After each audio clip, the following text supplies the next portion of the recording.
देखिए, अभी तक क्या था कि हम जब केवल एक भौतिकतावादी दृष्टि ले करके जी रहे थे, तो अगर किसी भी माता-पिता से आप पूछो कि आपकी संतान आने वाली है, तो उसको क्या बनाना चाहते हैं?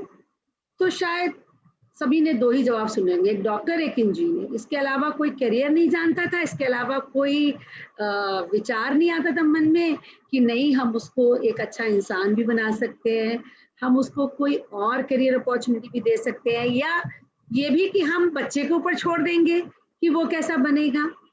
नहीं, तो ये अब दृष्टिकोण थोड़ा व्यापक हो रहा है। हम संकीर्णता से थोड़ी व्यापकता की ओर जा रहे हैं, और आज आज इतना विलक्षण समय है, जब ये युग परिवर्तन का संधि काल चल रहा है, तो जो जागृत लोग हैं, जागृत आत्माएं हैं, वो इस बात को महसूस कर रही हैं कि हमको अपने सांसारिक भौतिक जीवन के साथ साथ हमें आध्यात्मिक जीवन को भी बैलेंस करना है। क्योंकि हमारा शरीर, जैसे कितनी बार आपको पढ़ाया जा चुका है कि ये पूरी दुनिया, पूरा यूनिवर्स एक्चुअली मैटर और एनर्जी का इंटेंगलमेंट है, और ऐसा इंटेंगलमेंट है कि उसको आप सेपरेट नहीं कर सकते। इसी तरह से आपका शरीर, जो 37.5 टू 50 ट्रिलियन सेल से बना हुआ है, उसके अंदर मैटर से बना हुआ आपका ये पंच तत्व का शरीर है, एटम से बना हुआ फिजिकल बॉडी है, और उसमें एक चेतना है, एक चेतना है जिसे हम सूक्ष्म शरीर, कारण शरीर कहते हैं, एनर्जी बॉडी कहते हैं। तो एक तरह से ये फिजिकल यानी कि मैटर और एनर्जी का कॉम्बिनेशन है। अब क्या हुआ कि हमने बहुत ज्यादा स्थूलवादी दृष्टिकोण रख करके हमने फिजिकल डेवलपमेंट पे बहुत ध्यान दिया, लेकिन जब हम ह्यूमन इंटेलिजेंस की बात करते हैं, तो ह्यूमन इंटेलिजेंस को आप पूरी तरह समझ नहीं सकते जब तक आप इस बात को नहीं समझेंगे कि स्थूल में चेतना का समावेश है, यानी कि हर सेल बॉडी का जो है, उसमें कॉन्शियसनेस है, उसमें चेतना है, उसमें मेमोरी है। तो एवरी सेल इज इंटेलिजेंट, और ह्यूमन इंटेलिजेंस को तभी समझने के लिए आपको इस बात पे पूरा एक तो ज्ञान होना, और एक ज्ञान के ऊपर विश्वास होना। तो ये ज्ञान के साथ साथ ये विश्वास रखना कि मेरा जो एग्जिस्टेंस है वो मेयरली फिजिकल नहीं है, उसमें कॉन्शियसनेस है, उसमें चेतना है, तब हम ह्यूमन इंटेलिजेंस को पढ़ सकते हैं, समझ सकते हैं। और आज इस पे इतनी रिसर्च हुई है, तो हमारी अपनी श्रद्धा दीदी, हमारे गायत्री परिवार की, इस विषय पे बहुत शोध कर रही हैं, बहुत कार्य कर रही हैं। तो मैं उनके सब्जेक्ट पे तो ज्यादा प्रकाश नहीं डाल सकती। बस आप ये समझिए कि आप जो ज्ञान इस समय प्राप्त कर रही हैं, और उस पे अगर आप चलेंगी, वैसा वातावरण बना के बच्चे को देंगी, जो क्रियाकलाप आपको इस अवगढ़ संस्कारवान पीढ़ी के माध्यम से बताए जा रहे हैं, प्रैक्टिकल क्लासेस कराई जा रही है, अगर उस पे उसको आप आत्मसात करती हैं, और जो हमारी वीकेंड क्लासेस है उसी रूटीन को आप पूरे वीक एक बना करके चलेंगी, तो निश्चित जानिए कि आपका बच्चा कई तरह की, एक नहीं कई तरह की इंटेलिजेंसेस ले करके आएगा। 3 मुख्य जो आपको बताएंगी श्रद्धा दीदी, वो होगा ये कि वो अपने बारे में अधिक जानता होगा, सेल्फ अवेयर होगा, और जो सेल्फ अवेयर होता है वो हमेशा उसके लक्ष्य निर्धारित होते हैं, क्लियर होता है, क्लैरिटी होती है उसकी लाइफ में कि उसको क्या करना है। फिर सेल्फ अवेयर के साथ साथ जिसके इंटरपर्सनल रिलेशनशिप्स अच्छे होते हैं, घर में, परिवार में, स्कूल में, कॉलेज में, जहाँ वो काम करता है, सोसाइटी में, तो सोचिए वो कितना विशिष्ट होता है। अभी कह रहे थे ना, गीत में बोल आ रहे थे, ऐसा जिसको सब चाहेंगे, तो वो ऐसा ही व्यक्तित्व हमें बनाना है, जिसमें चुंबक तो होगा, मैग्नेटिज्म होएगी, सब चिपके चले आएंगे, सब उसके आसपास घूमेंगे। हर व्यक्ति चाहता है इम्पोर्टेंस, किसको नहीं चाहिए कि मुझे पूछा नहीं जाए, हर को प्यार चाहिए, सम्मान चाहिए, पर जो विशिष्ट होता है उसको अधिक मिलता है। तो ऐसा विशिष्ट संतान, और जो म्यूजिक आपको बार बार इस क्लास में हम लोग नियमित आपको गर्भ संगीत सुनवा रहे हैं, उस पर विशेष ध्यान दीजिए, खुद भी रिसर्च करिए, अपने लिए एक म्यूजिक फोल्डर जरूर तैयार कर लीजिए। वो कल जो हम क्लास लेंगे लेबर की, उसमें भी आपको बताया जाएगा। अपना एक प्रिय म्यूजिक फोल्डर अवश्य तैयार करिए, वो आपको लेबर में भी काम आएगा। और वो म्यूजिकल इंटेलिजेंस किस तरह से बाकी और तरह से बच्चे को इंटेलिजेंट बनाएगी, वो आपको अभी पढ़ाया जाएगा। तो इससे पहले की क्लास शुरू हो, मैं आपको संक्षिप्त परिचय देती हूँ हमारी श्रद्धा दीदी का, जो अभी बहुत यंग है। अभी रिसेंटली वो स्वयं माँ बनी है, लेकिन बहुत ही हमारी नैष्ठिक कार्यकर्ता है और बहुत कुछ इस छोटे से जीवन में उन्होंने अचीव कर लिया है। वो मुंबई में रहती हैं, गायत्री परिवार की कार्यकर्ता है, इंटरनेशनल एजुकेटर है, बिहेवियरल ट्रेनर है, international brain gym instructor. You must never have heard this term. Understand? Brain gym instructor. तो आप सोचिए आपके बच्चे के लिए ब्रेन जिम इंस्ट्रक्टर आया है, consultant, certified parenting coach, career guide, online coding coach, sound healer है। 3.5 साल में पिछले उन्होंने 3 से 18 साल के 3,000 से ज्यादा बच्चों को ट्रेन किया है। ठीक है, इसी तरह की वर्कशॉप्स लेकर के कि कैसे बच्चे की मल्टीपल इंटेलिजेंस डेवलप करी जाए, और वो शोध करती है इसके अनुसार, फिर पेरेंट्स को गाइड करती है कि उस बच्चे की नैसर्गिक प्रतिभा क्या है और वो किस क्षेत्र में ज्यादा सफल होगा, कैसा उसको वातावरण दिया जाए, कैसे उसकी नैसर्गिक प्रतिभा को और डेवलप किया जाए। और पिछले 2 साल में आवगणन संस्कारवान पीढ़ी के अंतर्गत कार्य करके उन्होंने लगभग 1300 से ज्यादा भावी माताओं के सेशंस लिए हैं, एजुकेटिव ये सेशंस उनको दिए हैं। तो बहुत, ये तो उनका संक्षिप्त परिचय है, पर चूंकि टॉपिक बहुत अच्छा है और मैं समय नहीं लेना चाहती, तो मैं बहुत ही विनम्रता के साथ, प्रेम के साथ अपनी श्रद्धा दीदी को आमंत्रित करती हूँ, वो आए और अपनी बात रखें। थैंक यू सो मच दीदी। दीदी ने सबसे पहले तो दीदी से इंट्रोड्यूस होना it itself is an honour for me. तो दीदी ने बड़े बहुत ऐड करके उसमें बताया मेरी प्रोफाइल के बारे में।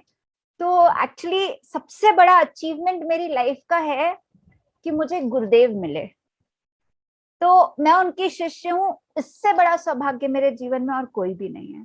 तो बाकी सारी चीजें तो बाई प्रोडक्ट है। तो आज हम बिना आगे का समय वेस्ट किए इस टॉपिक को शुरू करते हैं। तो आप सबसे मेरी रिक्वेस्ट है कि जितनी मेहनत करके आप लोगों को यहाँ पे लेके आए हैं, तो आप यहाँ पे एक प्रश्न मैं सबसे पूछना चाहूंगी कि आप यहाँ उपस्थित होने आए हैं या उपलब्ध होने आए हैं? तो उपलब्ध मत रहिएगा, उपस्थित रहिएगा, क्योंकि ये जो टॉपिक है ये बहुत, जैसे जीजी ने समझाया, बहुत इंपॉर्टेंट टॉपिक है। और आने वाला जो समय है वो इतना परिवर्तन वाला आने वाला है कि हमारे बच्चों में जो अब तक की कैपेबिलिटीज हमारे अंदर थी वो सारी ऑब्सोलीट हो गई। ऑब्सोलीट यानी अब उनका कोई ज्यादा महत्व नहीं रह गया है। क्यों? क्योंकि ये जो दुनिया है बड़ी तेज गति से परिवर्तित हो रही है। मतलब जितनी स्पीड से रेवोल्यूशन नहीं हो रहा, उससे ज्यादा चेंजेस हो रहे हैं हमारे वर्ल्ड में। तो उसके लिए हमें ऐसे बच्चों की जरूरत है। आने वाले समय में ऐसे बच्चे सर्वाइव कर पाएंगे जिनको हमने वो वातावरण दिया है जिससे वो अपना कल उनका डेवलपमेंट हुआ है। तो अब मैं आपके साथ एक पीपीटी शेयर करूंगी और हम ये डिस्कशन आगे ले जाएंगे। तो सबसे पहले हम समझते हैं इंटेलिजेंस होता क्या है। तो इंटेलिजेंस आज तक हमको समझ आया है। तो एक्चुअली मेरा बेबी यहीं पे है, तो आपको उसकी आवाज आएगी, तो प्लीज इग्नोर दैट साउंड। वो अपने खेलता तो आवाज करता है। तो आज तक हमको समझ आता था इंटेलिजेंस यानी, आप लोगों ने वो एक कहानी सुनी होगी बचपन में कि एक नाविक था, एक बार उसकी नाव में एक पढ़ा लिखा सवार हुआ और वो नाविक से प्रश्न उत्तर करने लगा कि भैया तुम कितने पढ़े हो, क्या पढ़े हो। नाविक ने कहा हम कुछ नहीं पढ़े हैं। तो कहते तुम्हारा तो जीवन व्यर्थ है।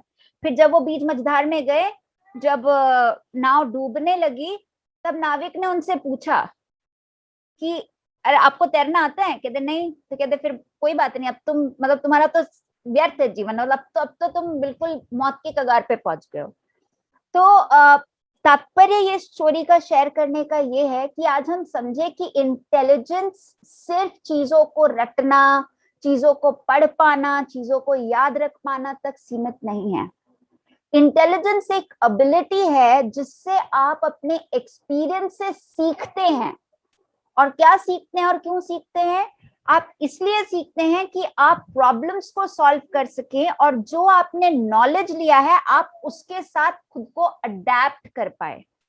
तो आने वाले समय में हम काफी सारा रिसर्च कर रहे हैं, और उस रिसर्च का निष्कर्ष ये निकला है कि आने वाले समय में जो लोग सबसे ज्यादा अडेप्टेबल होंगे वो लोग सबसे ज्यादा सक्सेसफुल होंगे।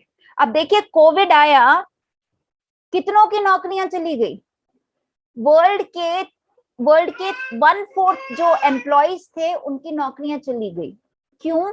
क्योंकि वो अडेप्टेबल नहीं थे, वो खुद को अडेप्ट नहीं कर पाए करंट रिक्वायरमेंट के हिसाब से, और इसीलिए उनको इतनी चैलेंज आई कि उनकी नौकरियां चली गई। तो पहले समझते हैं कि इंटेलिजेंट यानी सिर्फ चीजों को रटना नहीं है। इंटेलिजेंस है एक काबिलियत विकसित करना अपने अंदर अपने अनुभवों से, ताकि आप प्रॉब्लम्स को सॉल्व कर पाए, और आपने जो अनुभव गेन किया है, जो अनुभव हासिल किया है, उससे आप सिचुएशन के हिसाब से अपने आप को अडेप्ट कर पाए, मोल्ड कर पाए, ढाल पाए। वो इंटेलिजेंस होता है। अब इसके ऊपर इतने डिटेल में डिस्कशन कब हुआ?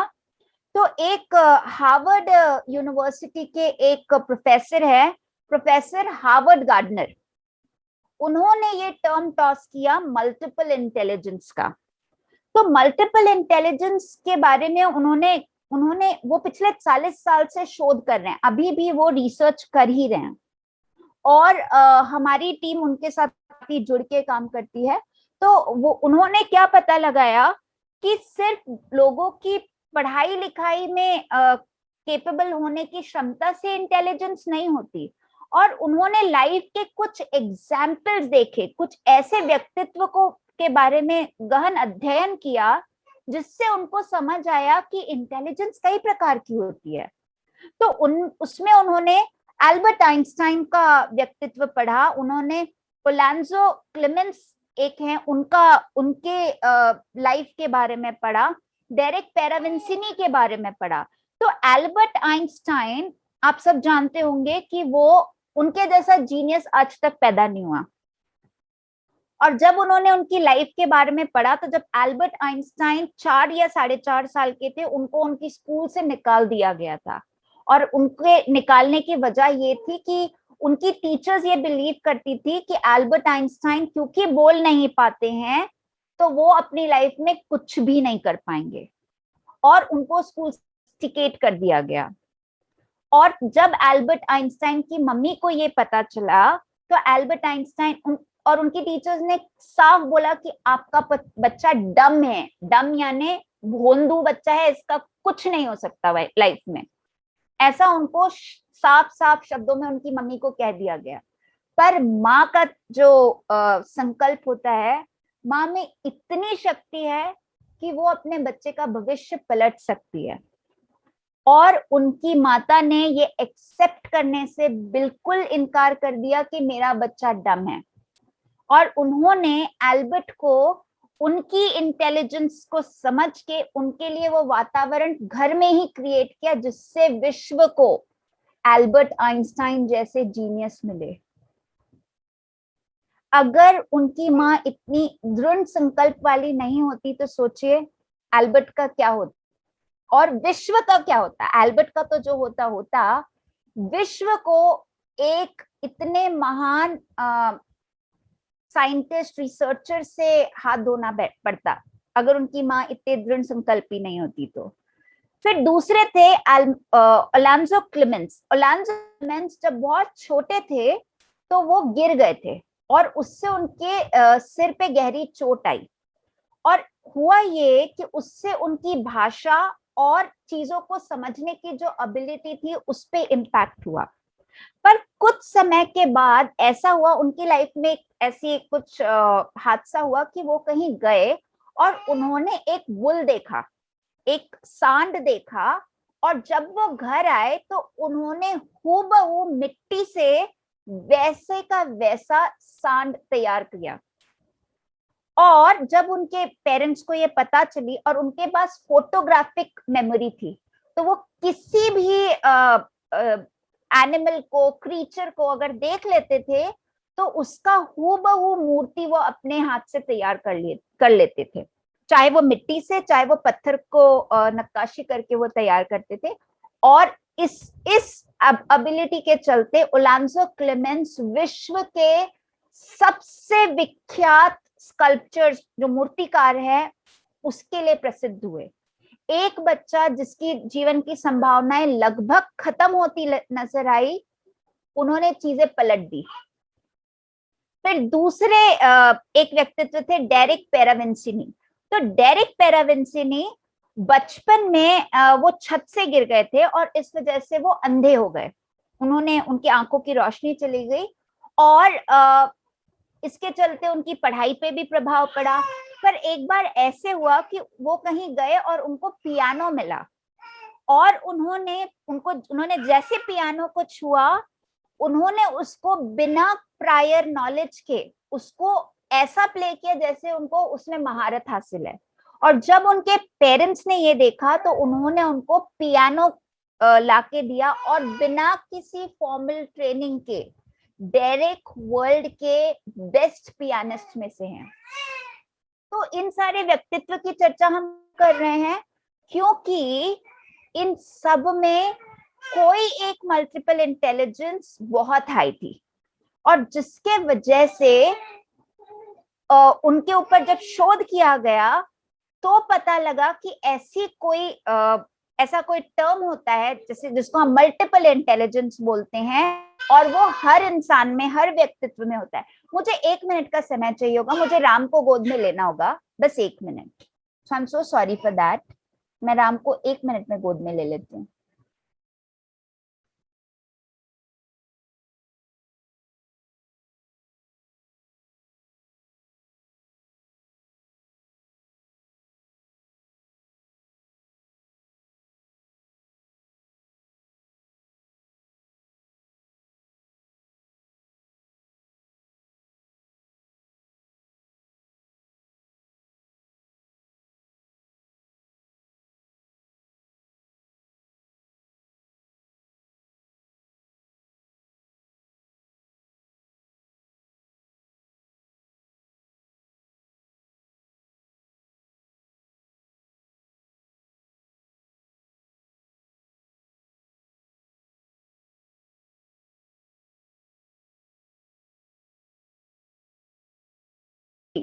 So sorry for that interruption. तो जब सर हार्वर्ड गार्डनर ने इन सारे लोगों के व्यक्तित्व के बारे में पढ़ा तो उनको इंस्पिरेशन मिली कि हर इंसान अपने आप में यूनिक होता है, उसमें एक पर्टिकुलर इंटेलिजेंस जो होती है वो बहुत प्रमुख होती है, बहुत, और उसको विकसित करने की जो पॉसिबिलिटीज है वो बहुत ज्यादा हाई होती है। तो आगे के स्लाइड्स में हम समझेंगे कि वो मल्टीपल इंटेलिजेंस क्या है और एक्चुअली इंटेलिजेंस डेवलप कैसी होती है। तो इंटेलिजेंस जैसे अभी जीजी ने बताया कि हमारी बॉडी में सेल्स होते हैं, हम सेल्स से, अणुओं से बने होते हैं। तो हर इंसान जब वो पैदा होता है तो आपने गर्भ का जब साइंस आपको पढ़ाया गया होगा तो उसमें आपको बताया गया होगा कि 18 वीक्स के साथ 18 वीक्स के बाद बच्चे का ब्रेन डेवलपमेंट शुरू होता है और उसके जो ब्रेन के जो न्यूरॉन्स है वो डेवलप होने शुरू हो जाते हैं। तो जब कोई भी बच्चा पैदा होता है तो उसके पैदाइश के समय उसको नियरली 2 मिलियन न्यूरॉन्स मिलते हैं, 1 मिलियन न्यूरॉन्स मिलते हैं। और ये जो न्यूरॉन्स होते हैं, तो ब्रेन के जो सेल्स होते हैं उनको न्यूरॉन्स कहा जाता है। और ये न्यूरॉन्स इनकी जो एबिलिटी होती है, जैसे जीजी ने बताया कि हर सेल की एक इंटेलिजेंस होती है, तो ये neurons they are like either you use it or lose it. तो अगर आप इनको यूज करते जाते हो तो ये न्यूरॉन्स स्पार्क होते हैं यानी उनमें इलेक्ट्रिफिकेशन होता है। और जैसे आप बल्ब जलाते हो तो बल्ब कैसे जलता है, वैसे ही आपको वो न्यूरॉन्स में स्पार्क्स क्रिएट होते हैं। तो जैसे आप ये पिक्चर में देख पा रहे हैं, ऐसे स्पार्क क्रिएट होके वो आपस में जुड़ने लगते हैं। तो ये जो न्यूरॉन्स है ये कब स्पार्क होते हैं? ये जितना स्पार्क होंगे उतने कनेक्शन बिल्ड करेंगे। तो I will correct myself, when we are born, जब हम पैदा होते हैं हमको 100 मिलियन न्यूरॉन्स मिलते हैं, और जब हम उसको उसको यूटिलाइज करते हैं, तो मैं आपको बताऊंगी यूटिलाइज कैसे करते हैं। तो वो न्यूरॉन्स पाथवे क्रिएट करते हैं, यानी एक दूसरे से जुड़ने लगते हैं, और एक दूसरे से हर एक न्यूरॉन लगभग 1000 कनेक्शंस क्रिएट कर सकता है। अब आप सोचिए 100 मिलियन न्यूरॉन, और हर एक न्यूरॉन 1000 कनेक्शंस बिल्ड कर रहा है। तो सोचिए ह्यूमन ब्रेन की कैपेसिटी क्या है। तो मैं हमेशा माताओं से एक प्रश्न पूछती हूँ, और ये प्रश्न का मैं कोई एग्जैक्ट आंसर नहीं ढूंढ रही हूँ, मैं expect Shraddha, sorry to disturb you between. Somebody wants you to repeat this thing, neuronal pathways. हाँ, I am yet to complete it. I have just touched the point. So again I'll repeat कि जब हम पैदा होते हैं तब हमको 100 million neurons मिलते हैं। ब्रेन में 100 मिलियन न्यूरॉन्स होते हैं। तो न्यूरॉन्स क्या होते हैं? हमारे ब्रेन के सेल्स, जो अणु होते हैं। जैसे अगर मुझे एक सिंपल एग्जांपल देना है, तो ये जो कपड़ा है ये रेशे रेशे को जोड़ के पूरा कपड़ा बना है, राइट? तो वैसे ही हमारा जो ब्रेन होता है वो छोटे छोटे सेल्स को जोड़ जोड़ के हमारा पूरा ब्रेन तैयार होता है। तो हमारे ब्रेन में 100 मिलियन न्यूरॉन्स होते हैं जब हम पैदा होते हैं। अब ये neurons, they are like either you use it or lose it, या तो आप इनका उपयोग कीजिए और इनको बढ़ाइए, इनकी इनकी उम्र बढ़ाइए, या आप इनका उपयोग नहीं करेंगे तो ये अपने आप मरने लगते हैं।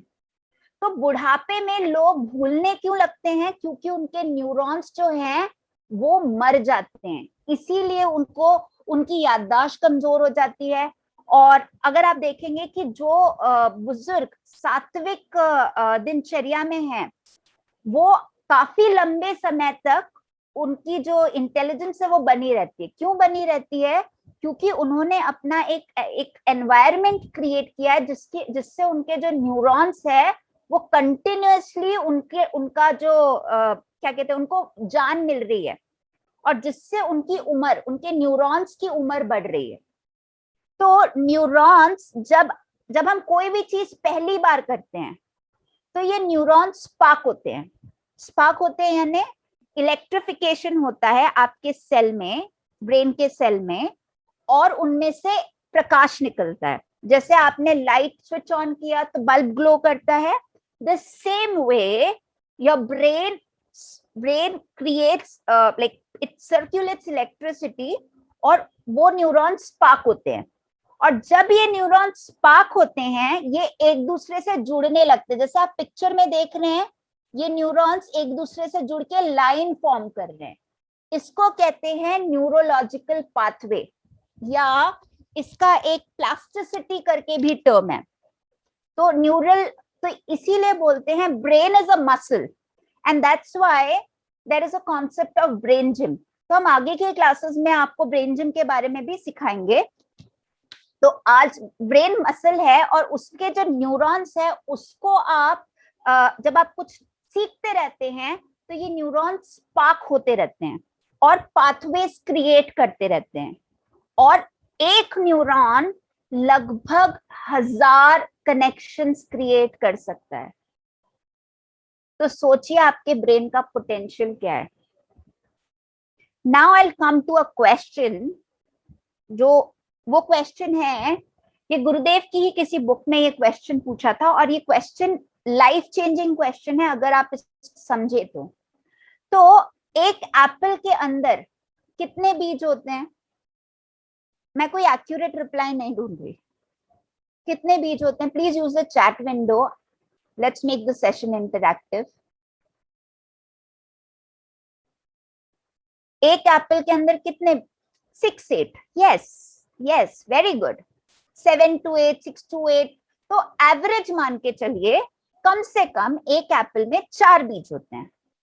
अब इन बीजों के अंदर कितने एप्पल होते हैं? थोड़ा अब ये ट्विस्ट है, थोड़ा सोचना पड़ेगा, जोर डालना पड़ेगा दिमाग पे। हर एक एप्पल, हर एक बीज के अंदर कितने एप्पल्स? Exactly infinite. इनफाइनाइट। मैं और आप अंदाज भी नहीं लगा सकते, क्योंकि एक बीज को अगर आप बोएंगे उसमें से झाड़ निकलेगा, झाड़ में हजारों एप्पल्स होंगे, करोड़ों एप्पल्स होंगे, और उन एप्पल्स के अंदर फिर बीज होंगे और फिर उनके अंदर एप्पल्स होंगे। So the possibility is infinite. And the reason why I use this example, ये उदाहरण मैंने इसीलिए यूज किया ताकि हम अपनी संभावनाएं समझ सके। जब एक नन्हे से बीज की संभावना इतनी बड़ी है, तो सोचिए मनुष्य जीवन की संभावना कितनी बड़ी हो सकती है। तो इसीलिए आप सभी के लिए ये क्लासेस क्रिएट की जा रही है, ऑर्गेनाइज की जा रही है, कि आप माध्यम बने, एक महान पुरुष की माता बनने का अवसर आपको मिल रहा है, और आप एक महान संतान का योगदान इस विश्व को दे सकती हैं, जिसकी जो संभावनाएं हैं वो इनफाइनाइट है, राइट? और हमारा पावर है हमारे ब्रेन में। तो अब हम समझते हैं कि ये इंटेलिजेंस एक्चुअली डेवलप कैसे होती है। तो समझिए मैं साइकिल चलाना सीख रही हूँ, मुझे साइकिल चलानी आती नहीं है। अब मैं साइकिल चलाना सीख रही हूँ, तो क्या होगा? मैं पहले मेरा बैलेंस नहीं बनेगा, और वो क्यों हो रहा है? क्योंकि मेरे ब्रेन में साइकिलिंग के लिए पाथवे क्रिएटेड नहीं है। तो जब भी मैं कोई नई चीज करती हूँ, से फॉर एग्जाम्पल जब आपका नन्हा बच्चा है, जब आप उसको खिलाना शुरू करती हैं, तो पहले उसके मुंह से काफी चीजें गिरती है, या बच्चा जब पलटना सीखता है 3 महीने के बाद, तो उसको थोड़ा सा चैलेंज आता है। क्यों आता है? क्योंकि उसके ब्रेन में पाथवेज क्रिएटेड नहीं है पलटने के लिए। तो अब वो पाथवेज कैसे क्रिएट होते हैं?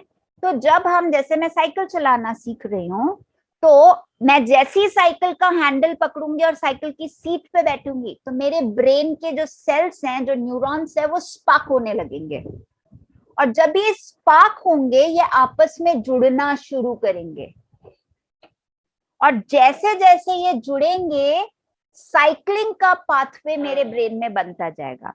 तो एक दूसरा एग्जाम्पल लेते हैं, जैसे पुराने जमाने में जब लोगों को एक गांव से दूसरे गांव जाना होता था, तो वो क्या करते थे? खेत से होके गुजरते थे।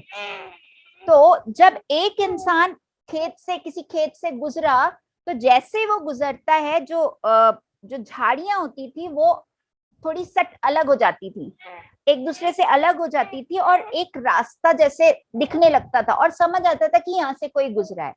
अब दूसरा इंसान उसी रास्ते को फॉलो करके जाता था, तो ये झाड़ियां और थोड़ी दूर हो जाती थी।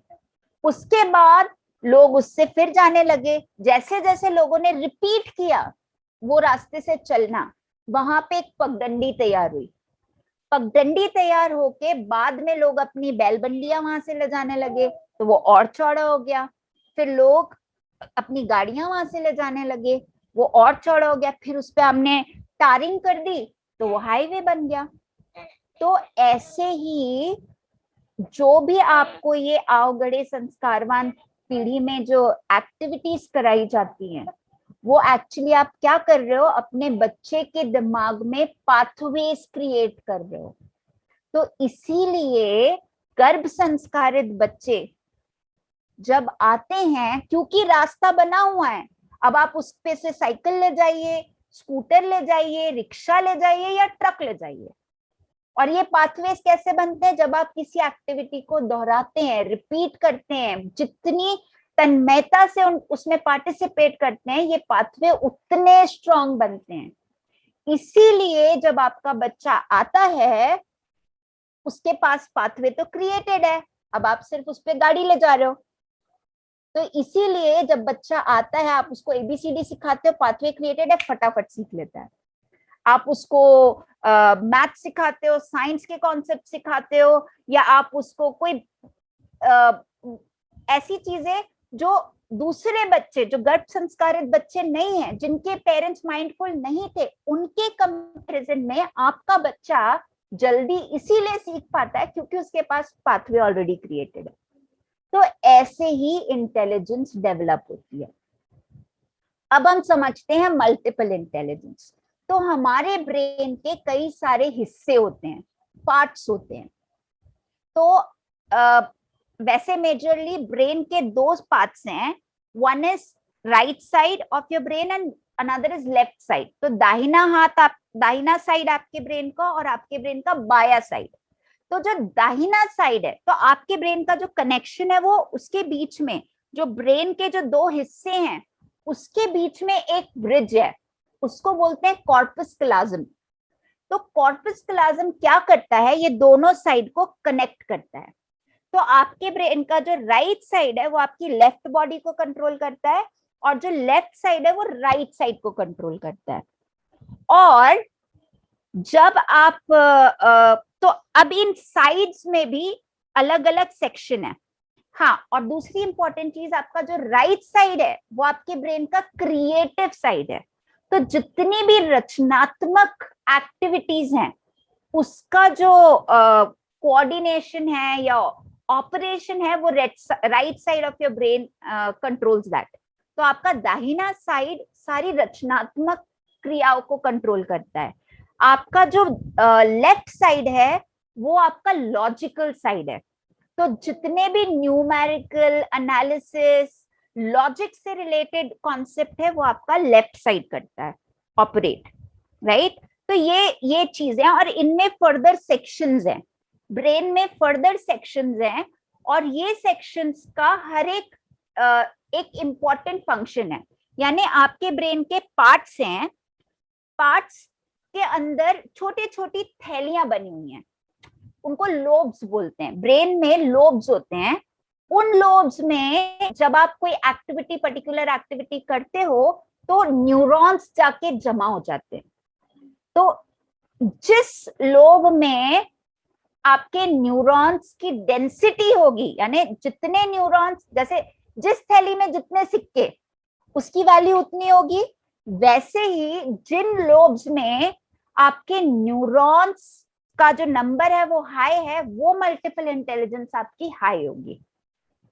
तो हम जो काउंसलिंग करते हैं उसमें हम यही आइडेंटिफाई करते हैं कि बच्चे का कौन सा मल्टीपल इंटेलिजेंस हाई है। तो अब हम उसको कैसा वातावरण दे जिससे वो मल्टीपल इंटेलिजेंस फर्दर डेवलप हो, राइट। तो जैसे हमारे पास बच्चों के रूप में बीज आए हैं, किसी के घर आम का बीज आया है, किसी के घर चीकू का बीज आया है, किसी के घर केले के बीज आए हैं। अब करना ये है, हमको उनको वातावरण देना है उनके डेवलपमेंट के लिए। पर आज चैलेंज ये होता है, अभी 5 मिनट पहले व्हाट्सएप मुझे एक फोटो आया जिसमें एक आम का फोटो है, वो पूरा उसका शेप आम जैसा है, पर उसका जो अपीयरेंस है वो तरबूज जैसा है। और नीचे कमेंट है, ये बनना चाहता था तरबूज, पर फैमिली के प्रेशर से आम बन गया। तो एक्चुअली ना वो आम बचा ना तरबूज बन पाया, राइट। तो आज हमारी स्थिति ये है हमारे समाज की, हर एक कोई को बिल गेट्स चाहिए और विवेकानंद पड़ोसी के घर चाहिए, और ये सब हम ही डिसाइड करते हैं कि मेरा बेटा बिल गेट्स बने, या मेरा बेटा ये बने, या मेरा बेटा वो बने।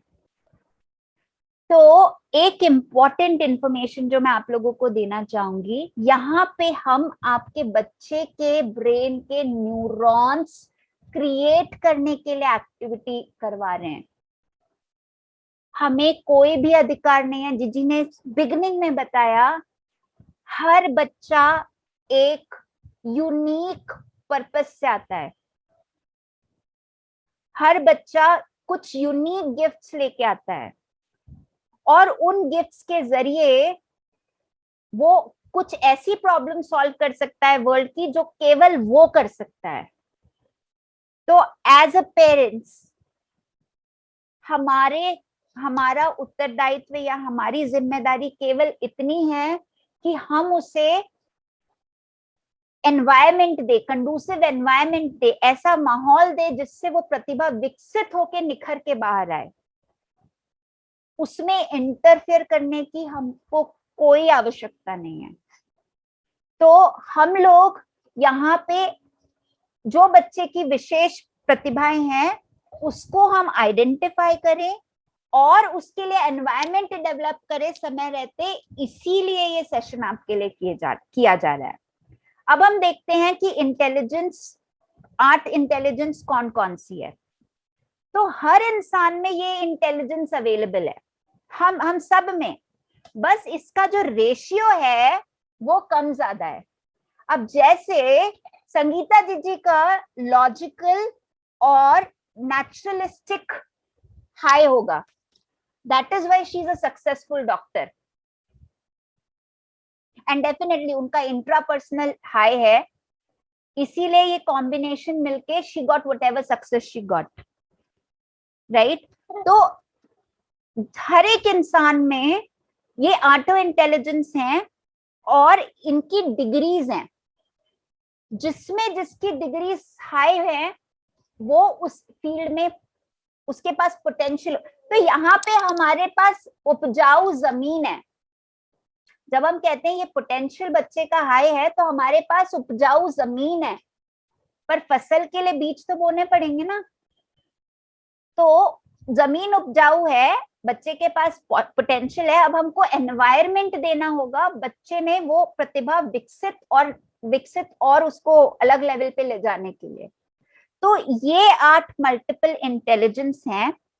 इन मल्टीपल इंटेलिजेंस में 3 सबसे इंपॉर्टेंट है, इंट्रापर्सनल, इंटरपर्सनल और म्यूजिकल। तो जीजी ने शुरुआत में आपको बताया कि जो अपने आप को समझ पाते हैं, वो जो लोग फिर अपने जो महक जाए या आंगन, आई बिलीव उसमें ये सारी मल्टीपल इंटेलिजेंस टच हुई है उस गाने में, सारी मल्टीपल इंटेलिजेंस टच हुई है उस सॉन्ग में।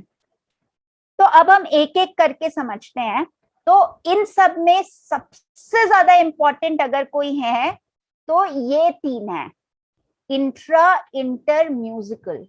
विश्व में जितने भी महान व्यक्तित्व हैं उनमें ये 2 तो निश्चित रूप से हाई थे, इसीलिए वो इतने महान थे जो वो थे। तो ये 2 इंटेलिजेंस के बगैर कोई भी महान नहीं बन सकता विश्व में। तो और हम समझेंगे म्यूजिकल क्यों इंपॉर्टेंट है बिटू। नहीं, म्यूजिकल क्यों इंपॉर्टेंट है तो हम एक एक करके सारे मल्टीपल इंटेलिजेंस समझेंगे। तो पहले समझते हैं इंट्रापर्सनल इंटेलिजेंस। इंट्रा मतलब खुद का, खुद के बारे में ज्ञान होना। तो गुरुदेव ने सबसे पहली पुस्तक लिखी थी मैं कौन हूं, और जितने भी लाइफ कोचेस हैं वो सबसे पहले आपको बोलते हैं कि know the purpose of your existence, know your why. तो जिनका इंट्रापर्सनल स्ट्रांग होता है वो लोगों के पास ये एबिलिटी होती है कि वो अपना खुद का एनालिसिस बहुत स्ट्रांगली कर सकते हैं और वो समझ सकते हैं कि मेरा स्ट्रेंथ क्या है, मेरी वीकनेसेस क्या है, और मैं कैसे अपने वीकनेसेस पे काम करूं, क्या एनवायरनमेंट बिल्ड करूं ताकि मेरी वीकनेसेस मेरी स्ट्रेंथ में कन्वर्ट हो जाए। तो जो इंट्रापर्सनल इंटेलिजेंस के जो व्यक्तित्व होते हैं, जो लोग होते हैं, उनके पास खुद को समझने की, जैसे जीजी ने बताया, एब्सोल्यूट क्लैरिटी अबाउट सेल्फ। मेरे जीवन का उद्देश्य क्या है, मैं किस चीज में अच्छा हूं, मैं किस चीज में अच्छा नहीं हूं, और जिसमें अच्छा नहीं हूं उसको ठीक करने के लिए मुझे कैसा एनवायरनमेंट बनाना है। तो जो लोगों का इंट्रापर्सनल स्ट्रांग होता है उनका डिटर्मिनेशन बहुत स्ट्रांग होता है। इसीलिए मैंने कहा कि जितने भी महान व्यक्तित्व थे वो इंट्रापर्सनल के बगैर महान नहीं बन सकते। तो खुद को समझने की एबिलिटी है इंट्रापर्सनल। दूसरा है इंटरपर्सनल। इंटरपर्सनल इंटेलिजेंस, तो आपने वो गाने में सुना ना, वातावरण विपुल विमल हो तेरे जाने से, तो वो है इंटरपर्सनल। इंटरपर्सनल यानी व्यवहार कुशल, दूसरों के साथ तालमेल बिठाने की जो आपकी इंटेलिजेंस है वो है इंटरपर्सनल। तो जिनका इंटरपर्सनल बहुत अच्छा होता है वो इमोशनली बहुत बैलेंस्ड होते हैं। तो इमोशनली बैलेंस्ड यानी वो किसी सिचुएशन से, किसी फीलिंग से अटैच नहीं होते, वो उससे ऊपर उठ के फटाफट एक्शन लेते हैं। तो और वो दूसरों के भाव, दूसरों के इमोशंस को बहुत अच्छे से समझ पाते हैं। तो जो जिनका इंटरपर्सनल बहुत स्ट्रांग होता है, ये लोगों का दूसरों के साथ रिलेशन बहुत अच्छा होता है। They can very well manage people, they can very well manage teams. तो लोगों के साथ तालमेल बिठा के जो काम करने की एबिलिटी है वो है interpersonal. And by the way, world में अभी इंटरपर्सनल बहुत कम लोगों का स्ट्रांग है। और जो लोगों का इंटरपर्सनल स्ट्रांग है, वो जिन लोगों का हाई आईक्यू है वो उनके नीचे काम करते हैं। तो इंटरपर्सनल जिसका स्ट्रांग है, उनके possibility of growth is 80% high. जो लोगों के साथ तालमेल बिठा के जो गोल को अचीव कर सकते हैं, जो पीपल मैनेजमेंट जिनका स्ट्रांग होता है, वो है इंटरपर्सनल। अपने इमोशंस और दूसरों के इमोशंस को समझ और उनको समझ के उनको अकॉर्डिंगली उनके साथ डील करना इज इंटरपर्सनल। वाई लोगों में अकेलापन क्यों है? क्योंकि उनमें इंटरपर्सनल की कमी है। किसी को टॉलरेट नहीं कर सकते, किसी के साथ कनेक्शन नहीं बिल्ड कर सकते। तो ये सारे कारण हैं जिस वजह से लोग व्यवहार कुशल नहीं है। काइनेस्थेटिक इंटेलिजेंस यानी आपकी बॉडी में बहुत ज्यादा श्रम करने की जो एबिलिटी है वो है काइनेस्थेटिक इंटेलिजेंस। तो काइनेस्थेटिक इंटेलिजेंस किन लोगों की बहुत हाई होती है? जितने स्पोर्ट्समैन हैं, आर्मी वाले लोग हैं, इनकी काइनेस्थेटिक इंटेलिजेंस बहुत स्ट्रांग है। इसीलिए इनका शरीर घंटों श्रम करने के लिए सपोर्ट करता है, और ये घंटों श्रम करने के बाद भी थकते नहीं है। थकते हैं पर फिर भी उनकी बॉडी वो कर पाती है। तो जितने योगा इंस्ट्रक्टर्स हैं, स्पोर्ट्समैन हैं, उन लोगों की काइनेस्थेटिक इंटेलिजेंस बहुत स्ट्रांग है। तो बॉडी की कैपेसिटी एडवर्स सिचुएशन में या डट के श्रम करने की जो एबिलिटी है वो है काइनेस्थेटिक इंटेलिजेंस। विजुअल स्पेशल यानी 3D डायमेंशन में चीजों को समझ पाना, जैसे आर्किटेक्ट्स या फाइटर प्लेन पायलट्स, इन लोगों का विजुअल स्पेशल बहुत स्ट्रांग होता है। So I will be taking questions at the end. So Sandhya ji, आपने हाथ रेस किया है, तो हम आखिरी में आपसे क्वेश्चन आंसर्स लेंगे और आपके डाउट्स क्लियर करेंगे। तो विजुअल स्पेशल इंटेलिजेंस वो होती है जहां पे हम 3D डायमेंशन में लोग समझ पाते हैं। तो जैसे जो आर्किटेक्ट्स होते हैं, आर्किटेक्ट्स जमीन देखते हैं और उनके दिमाग में मैप तैयार है कि मैं इस जमीन पे कैसा घर बनाऊंगा। या जो फाइटर प्लेन पायलट्स होते हैं, वो जब प्लेन फ्लाई कर रहे होते हैं, उनको सामने जितनी जगह है उनको अंदाज लग जाता है कि मैं प्लेन को कैसे यहां से गुजारूं, कैसे निकालूं, ऊपर से निकालूं, नीचे से निकालूं, बाजू से टर्न करके निकालूं। तो उनके जो इंस्टिंक्ट है 3D डायमेंशन में चीजों को समझने की, स्पेशली एनवायरमेंट और सराउंडिंग को समझने की, वो है विजुअल स्पेशल।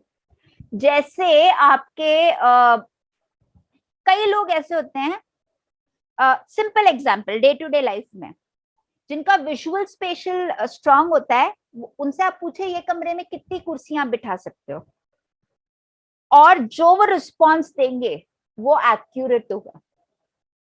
तो ये कौन बता पाएगा एक्यूरेट? जिनका विजुअल स्पेशल स्ट्रांग है।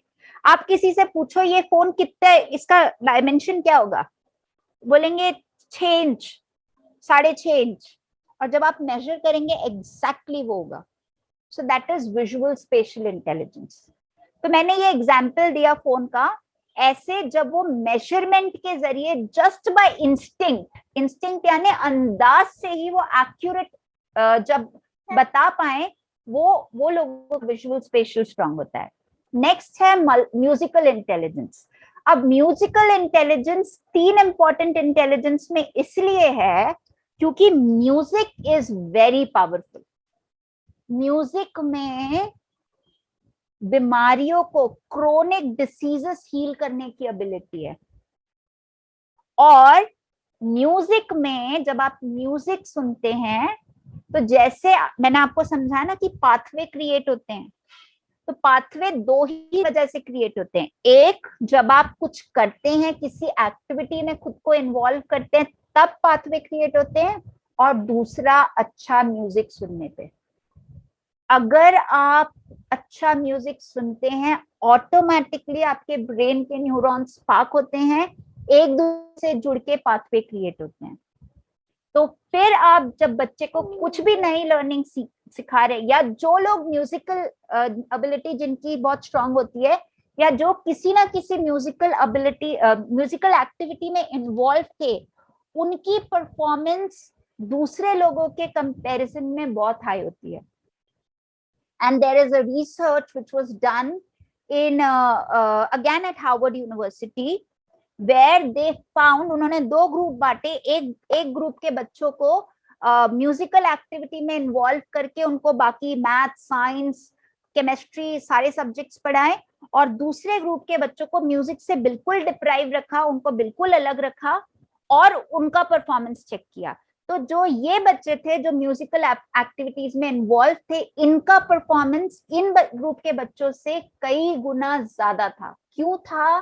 क्योंकि म्यूजिक सुन के उनका पाथवे इतना स्ट्रांग हो गया था कि जब उनको किसी भी नई एक्टिविटी करने के लिए बिठाया गया, पाथवे तो क्रिएटेड थे, तो उन्होंने जल्दी से पिक कर ली।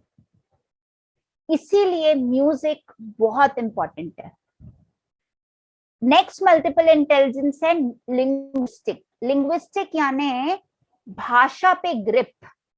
आप कम शब्दों में अपने भाव को, अपने फीलिंग्स को कितने अच्छे से एक्सप्रेस कर पाते हो, वो है लिंग्विस्टिक। या आप कितनी भाषाएं सीख सकते हैं, वो है लिंग्विस्टिक एबिलिटी। तो जिन लोगों की लिंग्विस्टिक एबिलिटी स्ट्रांग होती है, वो लोग न्यूज रीडर, जर्नलिज्म, ऑथर,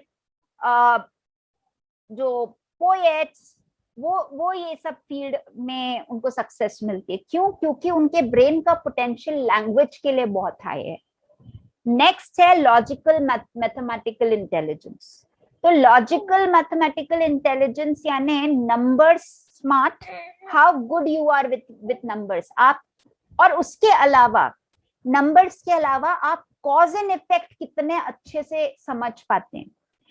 क्या कॉज हुआ जिस वजह से ये हुआ, that is strong cause and effect analysis which comes from logical and mathematical intelligence. तो जिन लोगों का लॉजिकल मैथमेटिकल बहुत स्ट्रांग होता है, वो engineers, doctors, CS, financial field के लोग होते हैं। तो वो लोग they are very comfortable with numbers and cause and effect. Naturalistic intelligence is how close you are to nature. और जिन लोगों का नेचर के साथ कनेक्शन बहुत स्ट्रांग होता है, the reason I told Sangeeta ji का नेचुरलिस्टिक स्ट्रांग है क्योंकि ह्यूमन बॉडी, ह्यूमन ऑटोनॉमी समझना, so humans are natural beings. तो उसमें उनको डीप इंटरेस्ट था, that is why she could be a very good doctor. तो जो नेचुरल नेचर के साथ कनेक्शन बिल्ड करने की जो एबिलिटी है वो है नेचुरलिस्टिक एबिलिटी। तो ये लोग नेचर के साथ, इनको टाइम स्पेंड करना बहुत अच्छा लगता है, और ये नेचर के साथ रह के ये अपने आप को बैलेंस कर पाते हैं। तो कौन से प्रोफेशंस हैं जिसमें नेचुरलिस्टिक एबिलिटी स्ट्रांग चाहिए? आपके डॉक्टर्स हैं, फिर बॉटनिस्ट है, वाइल्ड लाइफ फोटोग्राफर्स हैं, फिर आपके जो जितने भी जो गाइड्स हैं, tourist guides, they are naturalistic, they have naturalistic intelligence. और हमारे देश की, हमारी संस्कृति इतनी प्रभावशाली है, हमारे जो ऋषि मुनि थे वो इतने इंटेलिजेंट थे कि उन्होंने ये सारी चीजों का समन्वय बना के एक दिनचर्या तैयार की थी, और सिर्फ गर्भवतियों के लिए नहीं, हर इंसान के लिए, ताकि उनकी, I believe someone has 1 minute, जीजी you have to wait more, so I may not have the disable annotations, so I have disabled the annotation। हाँ, तो यहाँ पे हमारे ऋषि मुनि इतने इंटेलिजेंस थे कि उन्होंने एक दिनचर्या, हमारे देश में गंगा मैया, गौ माता, सांप की पूजा, चंदा मामा, सूरज दादा, हम क्यों ये रिश्ते बनाते हैं?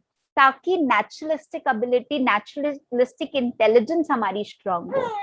तो इसीलिए हमारे जो संस्कृति का हिस्सा रहा है ये सब, इसीलिए आपको बोला गया है तुलसी माता को अर्घ दीजिए, सूर्य का ध्यान कीजिए। तो इससे आपके बच्चे की नेचुरलिस्टिक इंटेलिजेंस डेवलप होगी। अब इन इंटेलिजेंस के चलते we have all the questions, so we will discuss about questions in the consecutive class। आने वाली क्लासेस में हम क्वेश्चंस के बारे में डिस्कस करेंगे। So this is what intelligence have been। So my request to all of you is कि अभी आप जो एक्टिविटीज आपको यहाँ पे कराई जा रही है, जैसे स्वाध्याय है, गर्भ संवाद है, म्यूजिक आपको बोला गया है कि म्यूजिक सुनिए, ध्यान कीजिए, प्राणायाम कीजिए, तो ये सारी आपकी, अब जैसे एक एग्जांपल लेते हैं प्राणायाम से आपका नेचुरलिस्टिक और काइनेस्थेटिक, ये दो इंटेलिजेंस डेवलप होती है। आपके गर्भ संवाद से, तो यहाँ पे आपकी डेवलप होगी, उसके साथ साथ बच्चे की भी होगी। अगर आप सोचेंगे कि सिर्फ बच्चे की होगी, नहीं, आपकी पहले होगी, उसके बाद बच्चे की होगी। तो जब आप गर्भ संवाद करते हैं तो गर्भ संवाद से आपका इंटरपर्सनल डेवलप होता है, लिंग्विस्टिक डेवलप होता है, और अगर आप कुछ कहानियां शेयर कर रहे हैं या किसी महान व्यक्तित्व के बारे में बच्चे के साथ शेयर कर रहे हैं तो इंट्रापर्सनल भी डेवलप होता है। जब आप मैथ्स की, कोडिंग से रिलेटेड या साइंस से रिलेटेड एक्टिविटीज करते हैं तो आपका लॉजिकल इंटेलिजेंस बढ़ता है। फिर म्यूजिकल, जब आप अच्छा म्यूजिक सुनते हैं तो ऑटोमेटिकली म्यूजिकल एबिलिटी, तो म्यूजिकल एबिलिटी क्या होती है? ट्यून्स और रिदम्स को आइडेंटिफाई करने की जो एबिलिटी। और जिन लोगों का म्यूजिकल हाई होता है, उनकी उनका जो लय होता है बात करने का, वो भी म्यूजिकल होता है, and you love listening to them when they speak। तो musical is another very important multiple intelligence. आपको जब सूर्य को अर्घ, तुलसी माता को अर्घ, या एक पौधा लगाने के लिए जब आपको बोला है, या आपको नेचर के साथ टाइम स्पेंड करने के लिए बोला है, तो ये नेचुरलिस्टिक एबिलिटी डेवलप करने के लिए। फिर उसके बाद योगा से आपकी काइनेस्थेटिक, विजुअल स्पेशल एक्टिविटी, ये कैसे डेवलप होती है? जब आप रूबिक क्यूब सॉल्व करते हैं, या आप सिलाई कढ़ाई करते हैं, बुनाई करते हैं, ये सबसे भी आपका विजुअल इंटेलिजेंस डेवलप होता है। हाँ बेटा, so this is what I wanted to share। Now I would like to open the forum for question and answers if there are any, and if I can do it in the time that we have. तो जीजी possible है क्या अभी question answers? This is a very casual class. हम जितना ये लोग पूछना चाहें, सीखना चाहें, कोई हम बनाते हैं एक टाइम टेबल, पर कोई ऐसा फिक्स नहीं है. जो समय रहेगा उसके हिसाब से क्लास चलेगी. अभी क्वेश्चंस हैं तो बेटर है क्वेश्चंस पूछ लें ये लोग. आप लोग को कोई क्वेश्चन हो, आपका कोई क्वेरी हो, आप कुछ नया जानना चाहते हो, प्लीज पूछिए.